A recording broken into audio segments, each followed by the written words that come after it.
Well, glad to see you, glad to see you. What is it? Pardon me, mister. I got this map that tells where all the movie stars live. Does a movie star live here? Does a movie star live... Oh, come now. Don't you know me? Didn't you see CoverGirl? Gosh, is this the way Rita Hayworth looks early in the morning? Boy, I am Phil Silvers. Phil Silvers.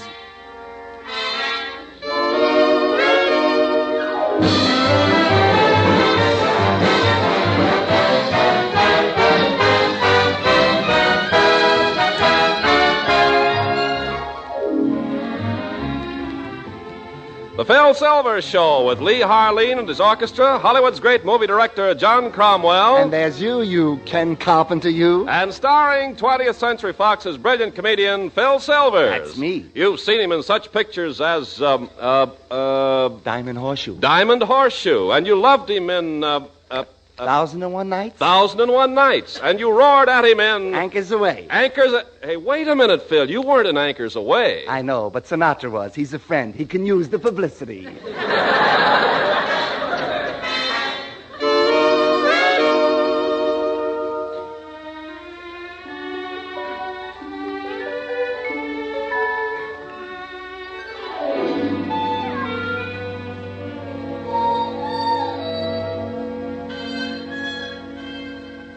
I love you.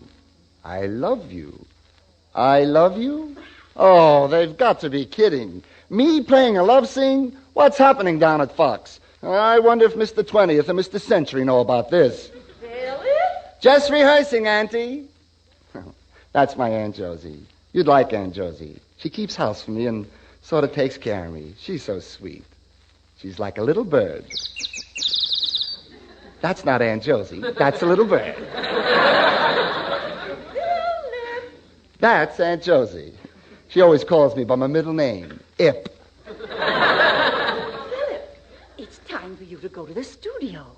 Do you know your lines, dear? Don't worry, Auntie. I always know my part. You mustn't ever get careless, Philip.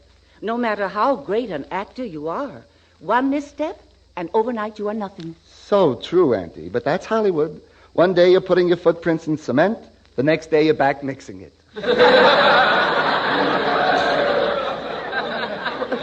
What scene in the picture are you shooting today? A love scene. Imagine me making love. I won't do it. I'm a comedian, not a glamour boy. Why, Philip, you are so. You're young, you're attractive, you wear nice clothes, and not many boys of your age own a gold toothpick. You really think I'm the lover type, Aunt Josie? I do. Well, maybe you're right. I love you. I love you. I love you. You know something? You're right. I shall withdraw my objection and consent to do that love scene with Betty Grable. Will you have to kiss Betty Grable?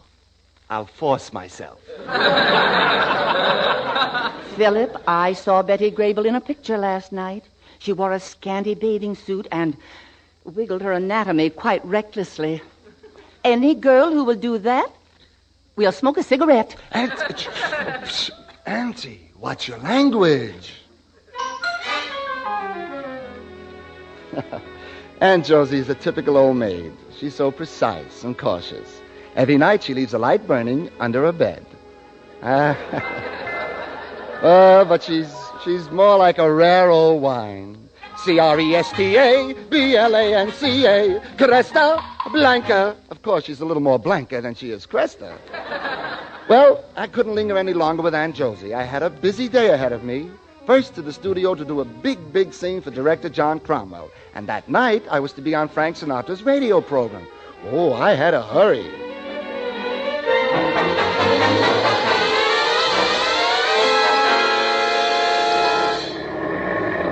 Oops, red light. Hello, Phil. Hi, Ken. Going to the studio? Well, no, I'm not, but I'll just hop in and sit here with you until the light changes. I want to talk to you. Go right ahead, Ken. The light is going to change in a second. That's all right. You can wait. Phil, you know, most people we come in contact with think the war is over. Oh, it is, boy. Read the papers. The light is green now. Well, you can wait for the next one. When a great country like ours finishes a war like this one, it takes a while to reconvert. A lot of kinks that have to be ironed out. Yes, Ken, yes. But the light.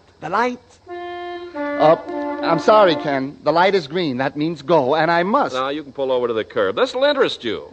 I'll be late, but if you insist. Phil, a nation like ours must watch out for inflation and all the other gimmicks some of our ill-advised friends are trying to inflict upon us in order to retard our progress. You know, Phil, if I had some extra dough, you know what I'd do with it? I'd buy United States savings bonds. Then I'd know my money is safe as anything can be safe. That's what I'd do. Oh, you're so right, Ken. Now you'll excuse me. I must get to the studio. John Cromwell Cromwell is a very smart duck. I have it on very good authority that he salts away plenty of lettuce in United States savings bonds. I know, but they're waiting for me. You see, Betty Grable... Betty, too. She's a pretty smart cookie with her dough. Ask her about United States savings bonds. Oh, holy socks, I'm due at NBC. You shouldn't have kept me like this, Phil. Oh, brother, am I late. He's late. The way that boy punches. What a salesman.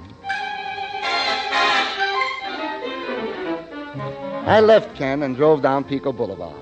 My car radio was on, and I heard Tom Brenneman give an orchid to a little old lady. She was only 175 years old.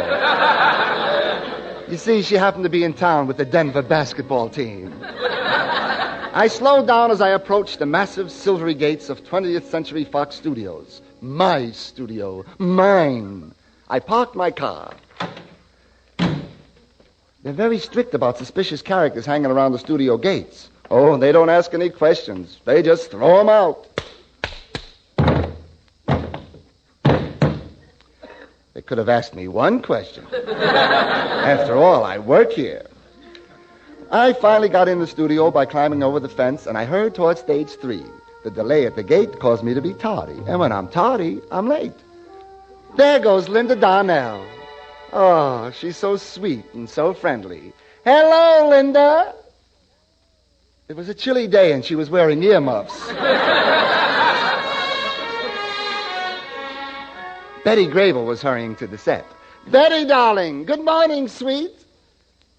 Harry's trumpet has deafened her slightly. Poor girl. But was I thrilled when I saw Darrell F. Zanuck coming my way. At least the big boss talks to me.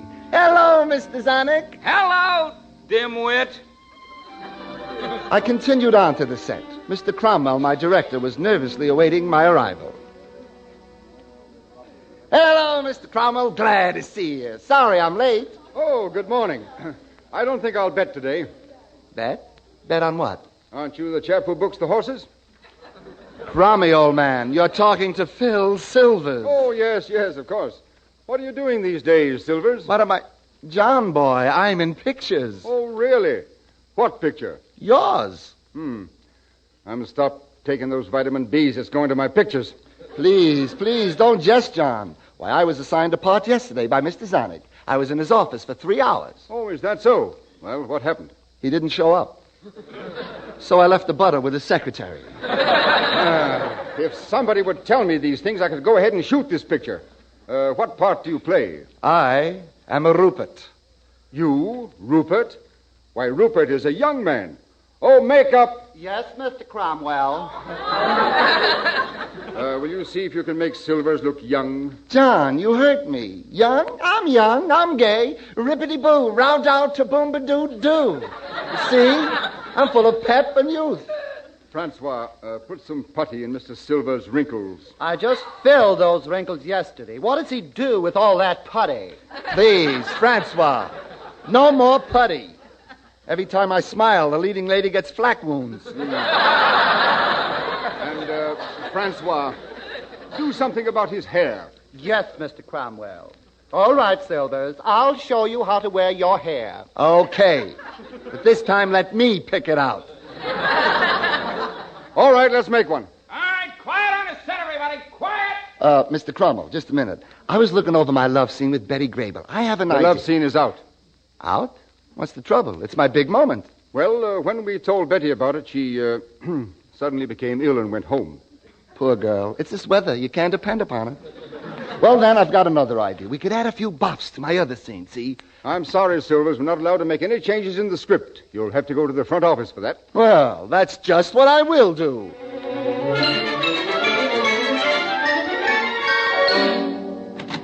Mr. Zanuck.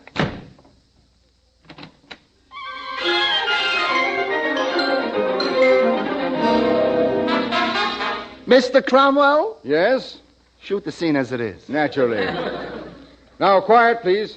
Take your place, Silvers, and remember that Rupert is a young man, gay, debonair. Perfect casting. He toys with life. Perfect casting. He's a sort of a carefree jerk. Wind up your reel, buddy, and cast again. All right, let's shoot this. All right, quiet, everybody, quiet. Quiet. Miss Brown, this is you and Silvers. All right. Roll 'em. Action. Rupert, I have made my decision. You see, Rupert, I don't share your light-hearted, carefree, gay, debonair, flighty, gossamery, sleazy, unsteady, fickle, frivolous, buoyant, incompact, volatile, insubstantial, giddy, harebrained, muzzy, spongy views on life. So, there's only one thing to do. Goodbye, Rupert. Goodbye. Cut. Print it. A beautiful performance, Sally. That's all for you today, Silvers.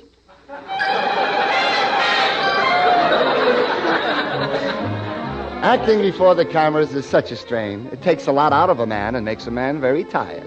And a man becomes weary when he's tired. My nerves were unstrung, and I had to appear as a guest star on Frank Sinatra's radio program that night. I needed to go someplace and restring my nerves. I heard the beautiful strings of Lee Harlene's orchestra drifting from stage 4. He was playing my favorite barcarolle, Let It Snow.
It was getting late, and I hurried over to my barber shop to get slicked up for the broadcast.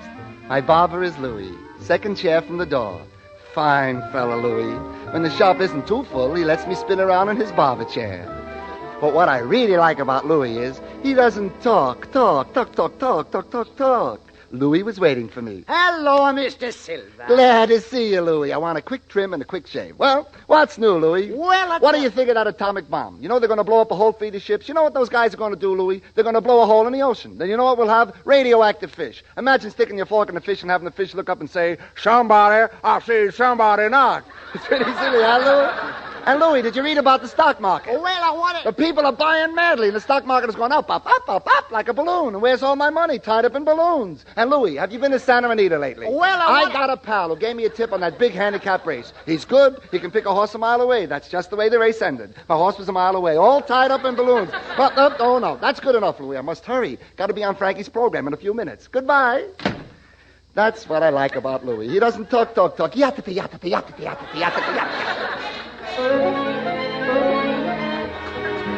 I was very late, but I couldn't help stopping. I spied a pretty girl. It was Sally Brown, my leading lady. I slipped behind her and put my hands over her eyes. Oh! Guess who? Cary Grant? No. Guess again. Clark Gable? No. Val Johnson? Then take your dirty hands off me. You see, I have a way with girls, but that isn't the way. I hurried on. Was I late? Oh, Phil.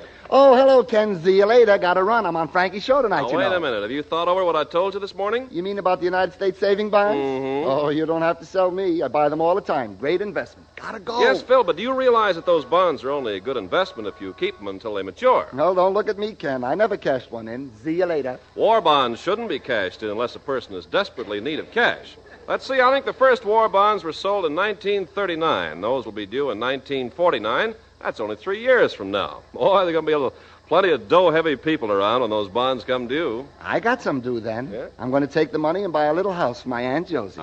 She's a spinster, you know. And if she has a house, maybe some nice old man will come along and de-spinster her. That's a good idea.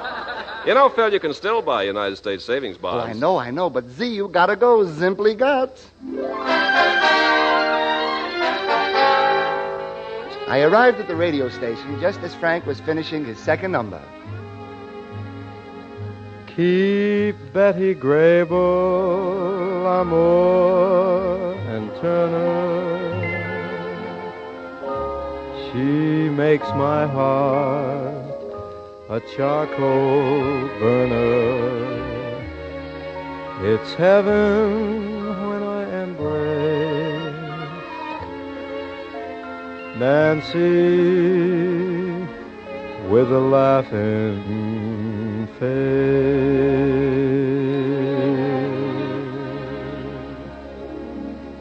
That was Nancy, neighbors, dropping in at our old gold concert hut this evening as a pal who toured the GI European circuit with me last summer, which, of course, included a split week at the Barrett's Orpheum and the Munich Bierstube. You've seen the little lad play the jester in such gala musicals as Diamond Horseshoe, Coney Island, and 1001 Nights. Let's meet Phil Silvers.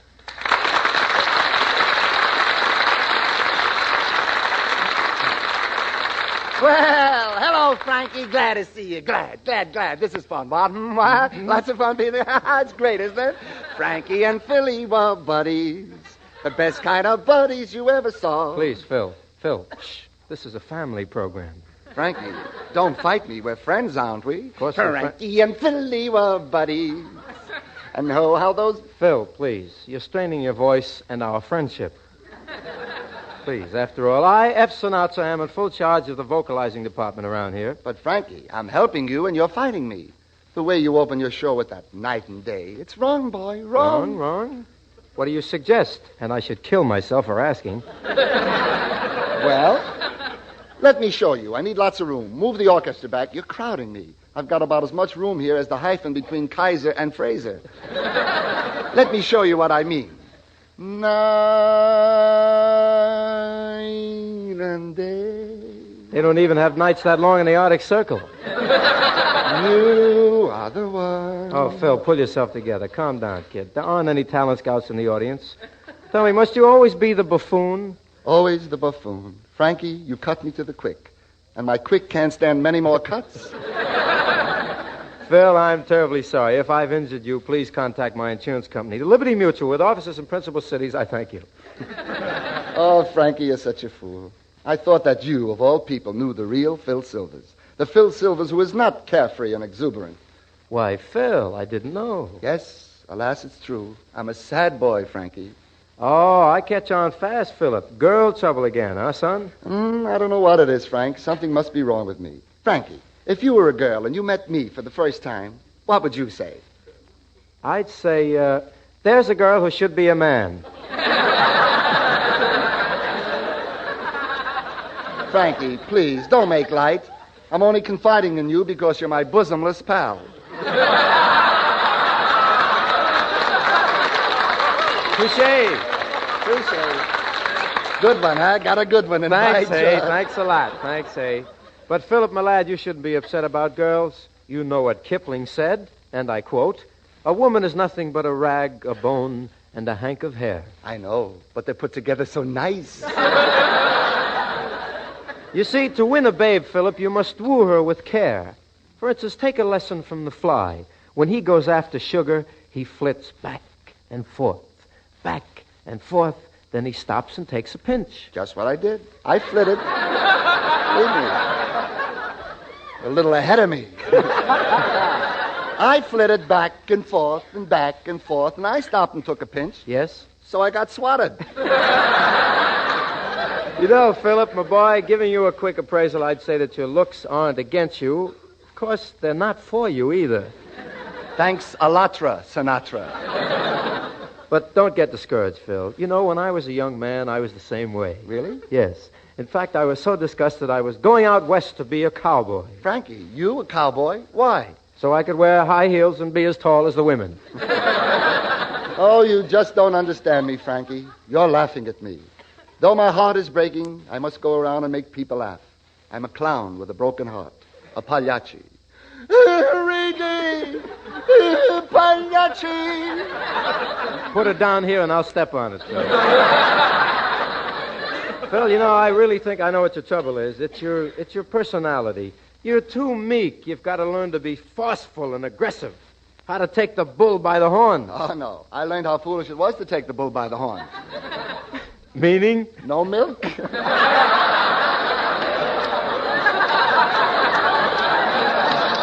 You know,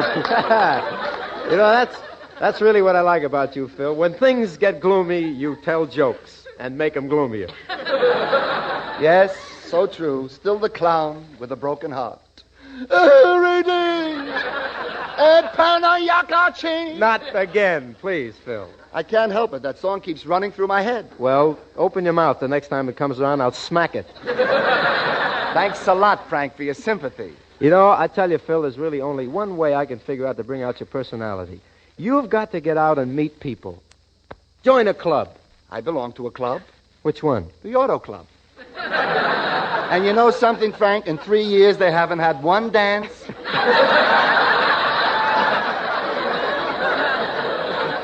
You know, I would have sworn you were going to say the Book of the Month Club. They don't dance either. Phil, you don't have a big problem at all. No? Not at all. No, sir. If A had 2 apples and B had 3 apples, and they wanted to divide them equally between X, Y, and Z, that, brother, is a problem. That's funny, what? I like the way you came out. I mean, you're so sharp. That is the problem. Good. I like you, fool, you. There. Cheer up, my boy. If we ever find that this humdrum existence of ours gets us down, well, we can always dream, can't we? Frankie, that sounds like a music cue. I got news for you. It is. Dream if you're feeling blue. Dream, that's the thing to do. Dreams make a pauper feel like a king. Why, they'll make you sing even better than Bing. There's that name again. Bing has 4 kids, you know. Dreams didn't make it so. I'm gonna top him 'cause I've got a scheme. Oh, kid. Dream, a dream. Imagine you with a nose just like Hope has. And riders like Jack Benny, that dope has. Yeah, and your own Bobby socks. And a new contract at Fox. Hey, I'll buy that dream. Imagine you full of biceps and muscles. No Dick Hames, no Comos, and no Russells. A hooper that mounts and Bing's bank account. He's loaded. I'll buy that dream, and Everett's got more than he has. But if our dreams never do come true, pal, say I'm willing to settle, won't you, pal? Naturally. For making them laugh and making them scream. Oh, Frankie! We'll buy that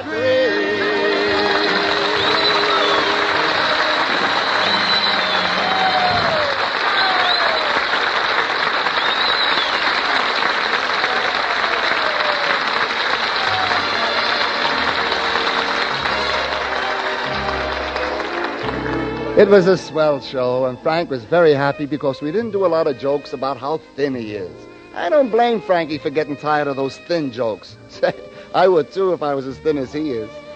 Why, that boy is so thin you could lift him up by the collar and shake him out of his clothes. Why, he's so thin that if he didn't have a handkerchief in his back pocket, he wouldn't have any profile. Why, he's so... Oh, Bob Hope's got 1,000,000 of them.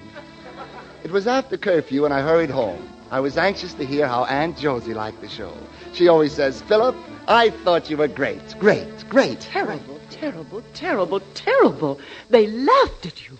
Laughed at me? I distinctly heard 2 or 3 people laugh.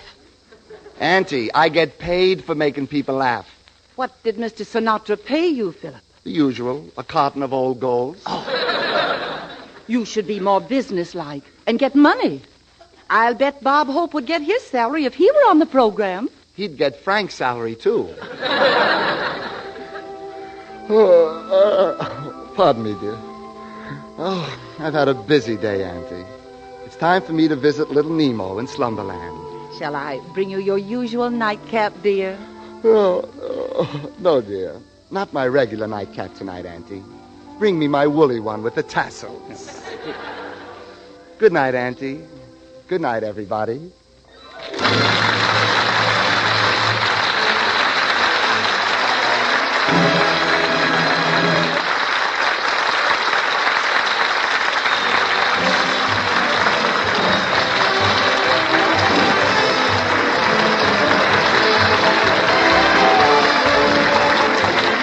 Next week, another Wednesday and another Phil Silvers show. What happens?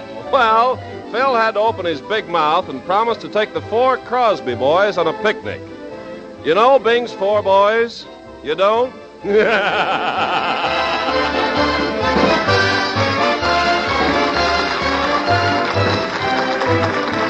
Our star, Phil Silvers, appeared through the courtesy of 20th Century Fox, as did John Cromwell. Frank Sinatra may be heard for Old Gold on Wednesday nights. The Phil Silvers Show is written by Manny Manheim and Charlie Isaacs. It was directed by Bob Moss. Ken Carpenter speaking.